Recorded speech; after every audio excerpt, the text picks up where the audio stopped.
The door creaked open and there he was, my husband, entangled with some leggy blonde on his office sofa. My heart plummeted through the floor as the pieces slammed together. The lingering scent of flowery perfume that plagued our bedroom sheets, the hushed late-night phone calls, the sudden indifference, it all made sense now. "Lila?" Finn's eyes widened as he scrambled to cover his exposed skin. "This isn't what it looks like." I squeezed my eyes shut, the image searing into my mind like a brand. When I reopened them, Marissa, the owner of that achingly familiar floral scent, was hastily buttoning up her silk blouse. "Mrs. Reynolds, I'm so sorry," she mumbled, refusing to meet my stare. "We never meant to hurt you." My jaw clenched as a tidal wave of rage overwhelmed the pit in my stomach. How dare he?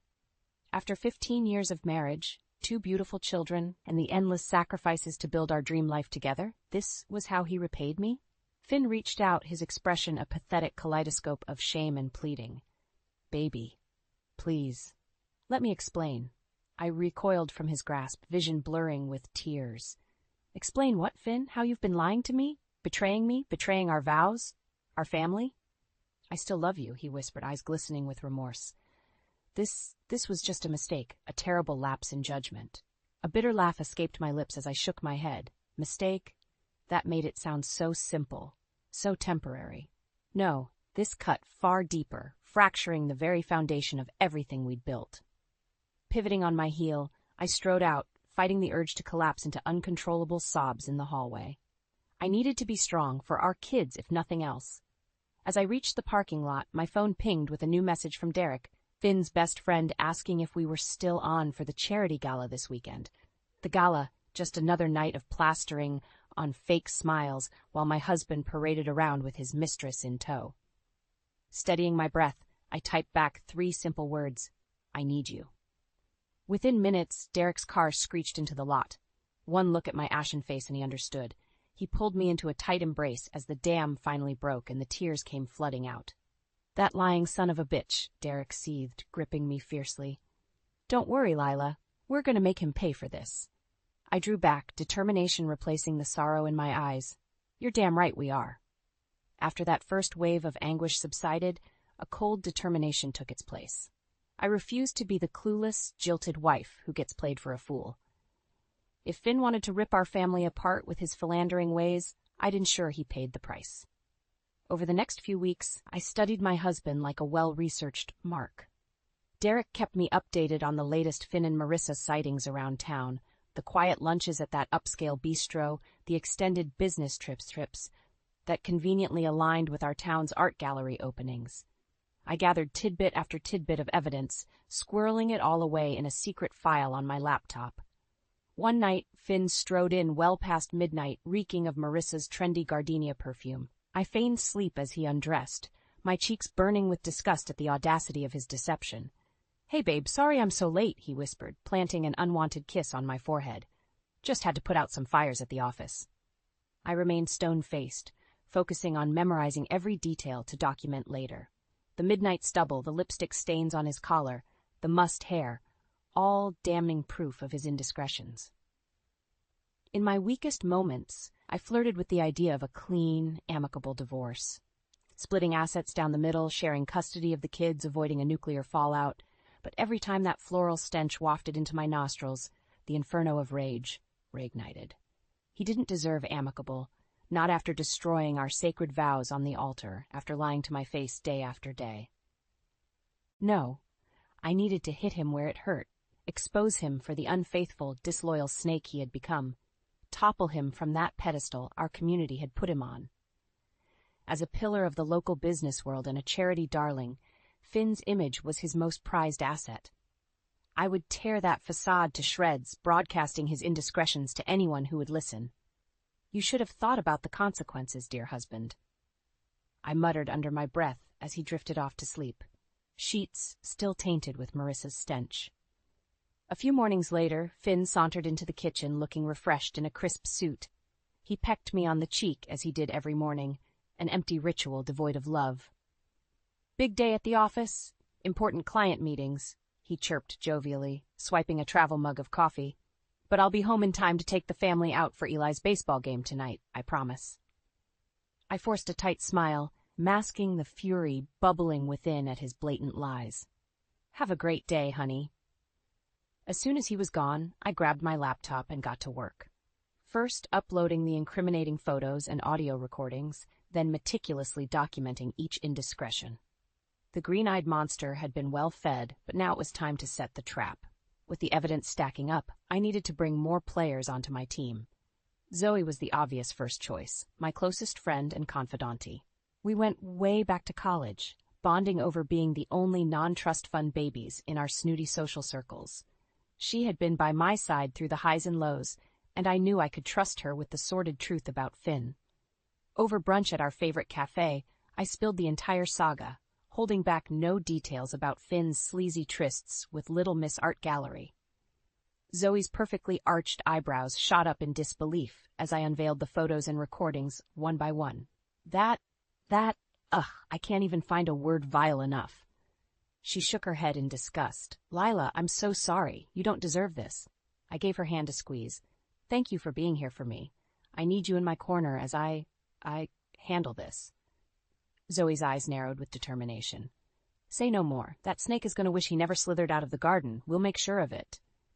With Zoe as my ride-or-die wingwoman, I felt empowered to take the next step in my plan. I reached out to an unlikely ally that could really stick it to Finn from the inside. Derek. Derek had been Finn's fraternity brother in college and his bestie ever since. I'll never forget the uneasy look on his face when I asked if we could meet up, just the two of us. He probably expected me to beg him not to hate Finn, to give their bromance another chance. Little did he know, I had a much different proposal in mind. We met up at a quiet hotel bar, and I wasted no time laying everything out, the cold hard facts, all the evidence I'd gathered, pictures, video stills, flight and hotel confirmations for their rendezvous trips. The whole enchilada. "You can't be serious." Derek's eyes were saucers as he flipped through the damning dossier. "I mean, I knew he was working late a lot, but I never could have imagined." I crossed my arms, letting the shock sink in. "Well, now you know the truth about your supposed best friend. He's been lying to both of us, playing us as cover." Derek's chiseled jaw clenched hard as he met my stare, shame and rage swirling in his eyes. "You're right. I've been an idiot, choosing not to see what was right in front of me this whole time." Leaning in, I lowered my voice to an intense whisper. "Then help me make him pay, Derek. Help me take that cheating bastard down once and for all." A heavy silence hung between us as Derek weighed the implications. Finally, he gave a solemn nod. "You got it. I'm in. Let's bury that lying son of a bitch." A sly smile crept across my face as I shook Derek's hand, sealing our pact. With him on the team, turning Finn's whole world upside down was about to get a whole lot easier. That night marked the beginning of the end for Finn. First, we came for his image, unleashing a strident PR campaign to turn his sterling reputation to ashes. With Zoe and Derek as my co-conspirators, the game was truly afoot. We huddled around my kitchen table like crots planning a covert operation, meticulously mapping out each phase of our multi-pronged attack. "We start by dismantling his pristine reputation piece by piece," I declared, pulling up a list of Finn's weekly commitments. The country club golf outings, the Chamber of Commerce meetings, every local charity gala and fundraiser. He was woven into the very fabric of our community's social elite. Zoe's perfectly manicured nail tapped the table. A classic character assassination hurt him where he's seemingly most bulletproof. Exactly. I turned to Derek with a calculated look. "Which is where you come in. As his oldest friend, you're going to be the Trojan horse that helps us infiltrate his inner circle." Derek ran a hand over his closely cropped hair, shame still flickering across his chiseled features. "You know I'm in, Lila. Just tell me what you need." "For starters, I need you to covertly disseminate the evidence we've gathered. The more tongues wagging, the faster those upper-crust gossipers will scramble." Zoe shot me a wicked grin. Nothing travels faster than juicy rumors in our little suburban utopia, especially when they hit that sweet spot of being just scandalous enough to be true. Derek gave a solemn nod. "Consider it done. I'll pick my moments to begin planting those seeds of doubt about Finn's wandering." He cleared his throat. "Priorities. Brilliant." I outlined the next phase, publicly calling out Finn's infidelity at an inopportune time, when all eyes were on him. My own dramatic subtweet, if you will, detonating a PR nuclear bomb in plain sight of his peers and partners. We spent hours scheming, hashing out contingencies for every potential blow of retaliation from Finn, every lie or excuse he might attempt. By the time the sun dipped below the horizon, we had constructed a surgical strike plan to cut him off at every turn, leaving him outflanked and cornered by the truth. As Derek made his way out, he paused in the doorway, regret flickering in his eyes. "I really am sorry, Lila, for not seeing the signs sooner, for letting my friendship cloud my judgment about what kind of man Finn really is." I placed a hand on his shoulder, offering a reassuring smile. "All that matters is that you're with me now, Derek. We trusted him, loved him even, and he betrayed that, but we won't let him get away with it any longer." The weeks flew by in a whirlwind of gossip slinging and maneuvering. Just as we'd anticipated, Derek's whispers sent tremors rippling across the community grapevine. I began fielding concerned calls and texts from fellow mom friends and wives checking in about the rumors surrounding my husband. Each time I simply responded with a knowing silence, letting their imaginations run wild. The night before the big spring charity gala, Finn slammed his briefcase down on the kitchen counter with a huff, home late as usual from another supposed business meeting. "We need to talk about these rumors that are going around, Lila." His eyes were blazing with a confused rage that would have intimidated me only months ago, but not anymore. Now the fire in his stare only fanned the flames of my own fury. I arched an eyebrow coolly. "Oh, and what rumors would those be, dear husband?" "Don't play dumb," he spat, fists clenched at his sides. "The ones about me, about us, our marriage." A slow, vindicated smile spread across my lips. It was time for the knockout blow. "You mean the ones about your affair, Finn? Your lies and betrayal?" I shook my head slowly. "What a shame that those whispers seem to be reaching the ears of everyone who really matters to you." The blood drained from his face as the magnitude of my vengeful scheme dawned on him. I pressed on, twisting the knife. "The gala tomorrow night, that will just be the beginning of me raining fire on your broken kingdom, you sorry son of a bitch." Finn gaped at me in stunned silence, the veneer of control slipping from his face. For so long he'd underestimated me, just another pretty wife, content to live in blissful ignorance. But the look of shock and fear told me he finally understood the fury he had unleashed. You can't be serious, Lila," he stammered, anger melting into pleading desperation. "Think about what you're doing here. Think about the kids." Those words only stoked the fire raging inside me. How dare he try to manipulate me with our children after shattering our family with his selfish actions? "I am thinking about the kids, Finn," I said through gritted teeth. "About the healthy, stable home life you've deprived them of through your reprehensible choices." Before he could respond, I turned on my heel and stormed upstairs, shutting myself in the home office. Downloading the entire dossier of evidence onto a sleek USB drive, I smirked with grim satisfaction. By this time tomorrow, Finn's immaculate reputation would be nothing but ashes scattered in the wind. The spring gala was always the marquee event of the season, with every caption of local industry and high society turning out in their finest attire to virtue signal their charitable intentions. Finn lived for these glamorous evenings, soaking up the adulation and admiring glances. Tonight, however, the spotlight would incinerate him. As we stepped onto the red carpet, I could feel the weight of hundreds of judging eyes drinking in our entrance. A passing glance revealed Marissa looking radiant in a slinky emerald gown, mingling with an oblivious cluster of local artists. My fists clenched at the sight of her carefree smile. "Everything okay, honey?" Finn's voice was tense in my ear. "You seem off." I flashed my most brilliant, vacuous smile. "Of course. Just excited for such a wonderful cause." As the event kicked into full swing, I knocked back a few glasses of liquid courage, girding myself for what was to come. When the executive director took the stage to deliver his welcome remarks, I casually made my way toward the media risers with my phone in hand. Smiling politely at the event videographer, I leaned in with a conspiratorial air. "I have something pretty huge to share. Something your viewers definitely need to see."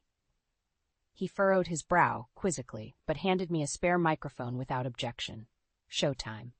Making my way through the teeming crowd, I ascended the grand staircase until I had a clear vantage point overlooking the entire ballroom. Every eye was glued to the stage, giving me the perfect opening. I cleared my throat loudly, clicking on the handheld mic. "Pardon me, everyone. I'm so sorry to interrupt." A hush fell over the crowd as hundreds of heads whipped around, trying to locate the source of the intrusion. Finn's face drained of color when he recognized me perched above the masses. "I'm afraid I have a rather delicate issue to address with all of you." I paused, letting the tension caramelize in the air. "You see, it involves a certain person's integrity. More specifically, their integrity as a spouse." Murmurs rippled through the crowd as I dug into my clutch, retrieving the memory drive. "I'll spare you all the gory details, but let's just say any respect or admiration you may hold for Finn Reynolds is misguided at best. You see, he's been lying to every single one of us, sneaking around, carrying on an affair behind my back." Finn's mouth moved wordlessly, panic and rage contorting his features as the weight of what I was doing hit him like a freight train. "Lila, don't," he choked out under his breath. But it was far too late. "Don't believe me?" I arched an eyebrow, feeding the incriminating drive to the videographer beside me. "See for yourselves." And just like that, the first bombshell detonated. Lurid photo and video evidence began playing on the enormous ballroom screens in excruciating high definition. With each new still or clip of Finn and Marissa entangled, the outraged gasps and murmurs intensified like a gathering storm. "Well, husband?" I glared down at the swirling vortex of scandal, reveling in my revenge. "I believe the floor is yours." A deafening silence fell over the ballroom as every eye locked on the incriminating videos playing in lurid high definition. I could practically hear the collective jaws dropping among the impeccably dressed crowd. Finn's face drained of all color, the panic setting in as he realized there was no spinning this, no way to pretend the indiscretions away. His walls were crumbling in real time. "Oh my God!"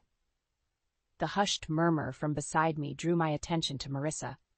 The haughty smile had melted from her face, replaced by a look of abject horror.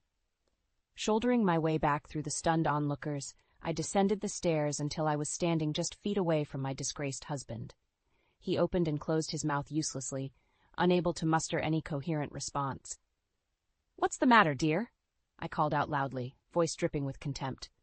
"Cat got your tongue?" Murmurs and gasps began rippling across the ballroom as the schmucks and social climbers absorbed the delicious scandal unfolding before them. Their revered philanthropist caught in such a filthy betrayal. How utterly delectable.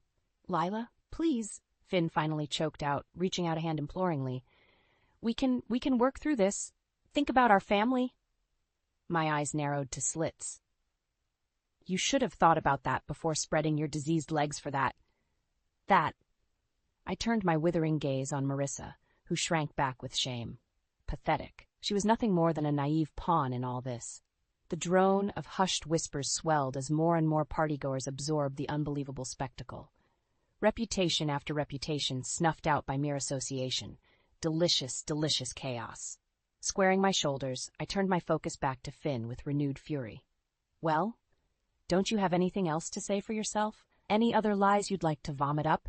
Finn worked his jaw, panic melting into indignant anger as the reality of his exposure crystallized. You're going to regret this, Leila," he seethed through gritted teeth. "You've gone too far." I barked out a bitter laugh. "Me? I've gone too far? That's rich coming from the snake who has been lying, cheating, and betraying me every single day for God knows how long."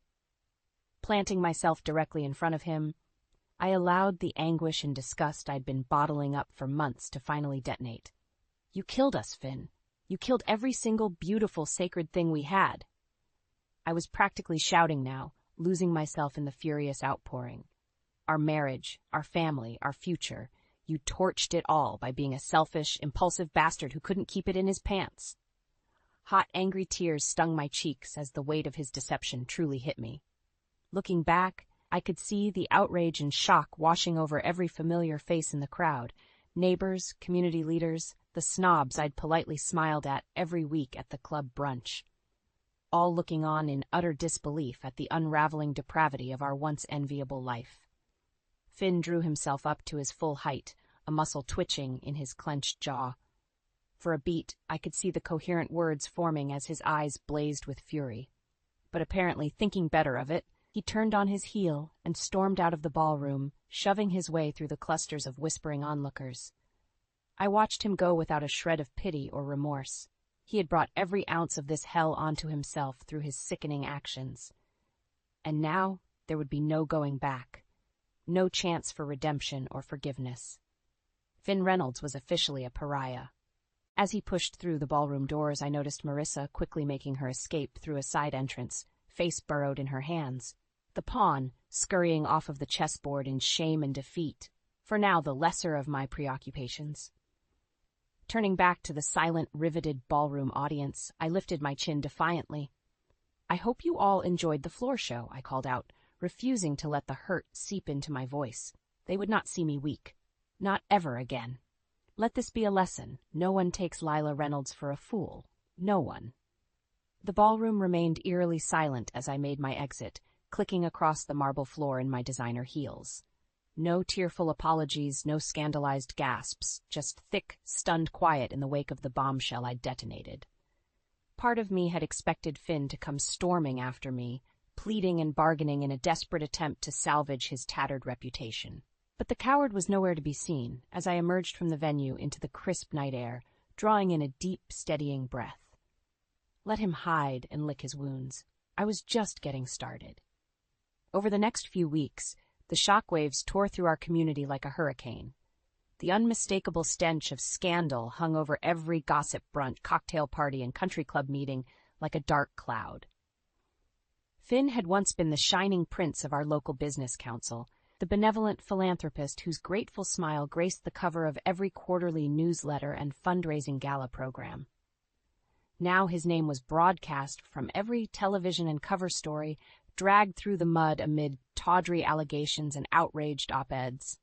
Prominent CEO embroiled in cheating scandal. City's former Man of the Year revealed as faithless philanderer. How the town's most charitable power couple became a sordid betrayal. Clutching my morning coffee, I couldn't help but smirk at the lurid headlines. Let him wallow in the mess of his own making.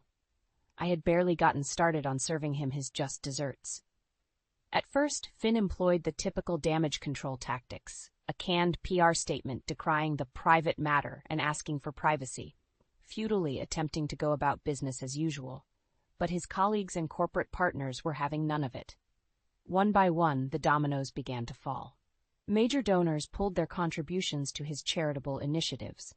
Longtime business relationships severed ties at the first whiff of impropriety and ill repute.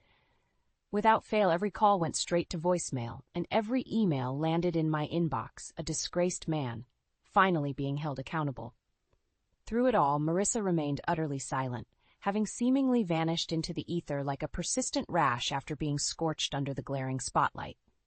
No more late-night meetups or hushed trysts in that ridiculous art gallery.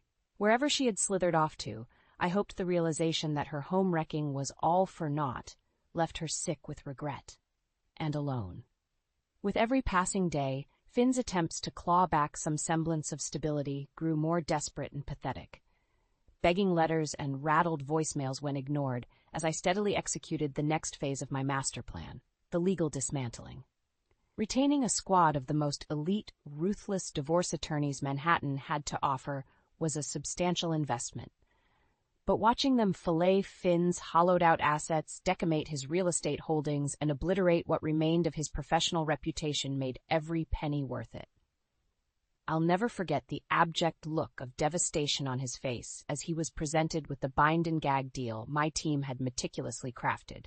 Custodial rights stripped away. Assets and properties divided down to the penny in my favor.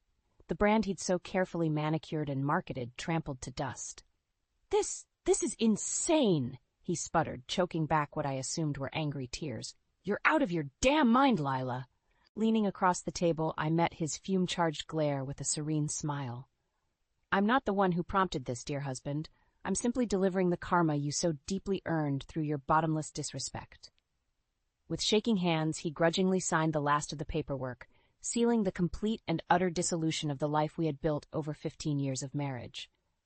I watched on in cold silence, relishing every agonizing second. I hope it was worth it, Finn, I said evenly as I rose to leave, letting the full gravity of his consequences hang in the air. I really do. Outside, the car waiting to whisk me off to my next destination. A new home in the heart of the city.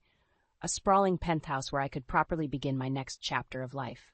One without the stench of his betrayal poisoning the air. As I slipped into the back seat, I caught a final glimpse of Finn through the tinted windows, shoulders sagged in dejected defeat, haggard face in his hands as the crushing realization that he had lost absolutely everything sank in. A small, satisfied smile crept across my lips.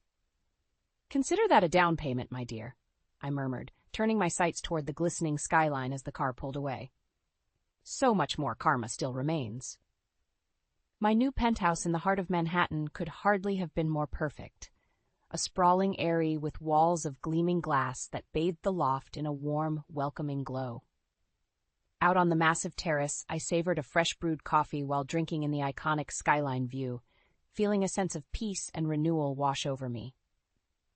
After scorching every last inch of Finn's carefully curated existence to the ground, leaving him a shattered, empty husk of his former self, I had reclaimed total control of my life, my assets, my future. With the divorce finalized and the ruthless legal battalion I'd assembled officially standing down, it was time to begin plotting out this new chapter on my own terms. The terms of a woman reborn in the ashes of betrayal. First order of business? Ensuring my children's stability and well-being was accounted for, something their degenerate father had clearly deprioritized through his selfish spiral. While the custody agreement prevented me from fully extracting them from Finn's orbit, I quickly took steps to minimize their exposure to his toxicity. A fresh start at a prestigious private school, top-tier therapists to help them process the traumatic upheaval, and generous trust funds secured to safeguard their futures, all paid for by the deep gash I'd carved out of Finn's net worth. He could cry financial hardship all he wanted, but not a single penny would be spared when it came to giving Eli and Jenna the secure life he'd deprived them of. With that squared away, I turned my attention back to my legacy, the wildly successful sustainable skincare brand I'd poured my heart and soul into founding. While Finn's indiscretions raged in the background, I'd strategically leveraged the divorce settlement to buy out our remaining investors and take the company entirely woman-owned and led. The new office space was nothing short of stunning, an open, airy loft suffused with lush greenery and natural light that instantly energized the staff. A far cry from the sleek but sterile high-rise that previously housed my passion project. "Welcome to the rebirth, everyone," I called out to the buzzing room of employees. Our sustainable oasis in the heart of the concrete jungle. A chorus of cheers and applause rang out across the room as I gestured for them to gather around. So many brilliant, hard-working people who had picked up the strenuous slack during my vindictive campaign against Finn. Now it was time to unveil their well-earned rewards. I hope you all had a chance to review the substantial bonus and equity packages waiting on your desks, I said with a warm smile. Consider that just my first gesture of gratitude for your unwavering commitment and support. Another wave of raucous cheers and applause. These were my people, the ones who had ground away in dedicated resilience, buoyed by their belief in me and our mission. Not like that rat Finn, who had gleefully bilked and misled our team along with the rest of his sham life. There was still plenty of work to be done in solidifying my brand's future, building out our philanthropic impact, and cementing my role as a leading voice in sustainable business and wellness. But for the first time in a long time, I felt that intoxicating thrill of optimism and drive coursing through me. As the party wound down later that evening, Zoe pulled me aside with 2 glasses of crisp rose in hand. "Here's to new beginnings, babe," she said with a warm smile, "to rising like a damn phoenix from all of the ashes that cheating snake tried to bury you in." I accepted the glass with a grateful smile. "I couldn't have done it without you by my side, Z. You gave me the strength to burn it all down." We clinked our glasses together and I savored the bright, vibrant notes of the wine. A toast to reclaimed power and self-worth, to unyielding defiance in the face of a man's soulless betrayal. Over the days and weeks that followed, fleeting updates on Finn's miserable new circumstances would occasionally trickle in, dismissals from high-profile boards, shuttering of his business ventures one by one, a repossessed Maserati here or an abandoned vacation property there. Like a riptide, the privileged life he'd so cavalierly demolished washed further and further away from his grasp. Through it all, I never spoke a word about the implosion I'd orchestrated, never gloated or reveled in his downward spiral. As the ancient proverb goes, to get revenge is to dig two graves. Mine was refilled, refortified. His remained open and unfinished. Several months after the dust had settled, I was buckling the kids into the back seat of my Range Rover when my phone chimed with a new email notification. Assuming it was just the latest update from one of my team members, I swiped it open disinterestedly. The subject line stopped me dead in my tracks. I surrender. The message body was mercifully brief in Finn's unmistakable terse scrawl. You won. I have nothing left to fight with or for. It's all yours. Numb satisfaction washed over me as I took in the full weight of the concession the man who had vowed eternal fidelity had just confessed. Every last shred of revenge, of karmic justice served, it had all led to this ultimate broken admission. The kids were chattering happily in the back seat, oblivious to the magnitude of the moment. I couldn't help but glance over at them and smile. For them, I had ensured their father's transgressions hadn't completely shattered their world. Hey, kiddos, what do you say we blow this popsicle stand? I called out, firing off a final email response. Sure thing, Mom. Where are we going? Pocketing my phone, I turned the key in the ignition and threw the car into drive. Anywhere, I replied with a contented smile. Anywhere but here. The end.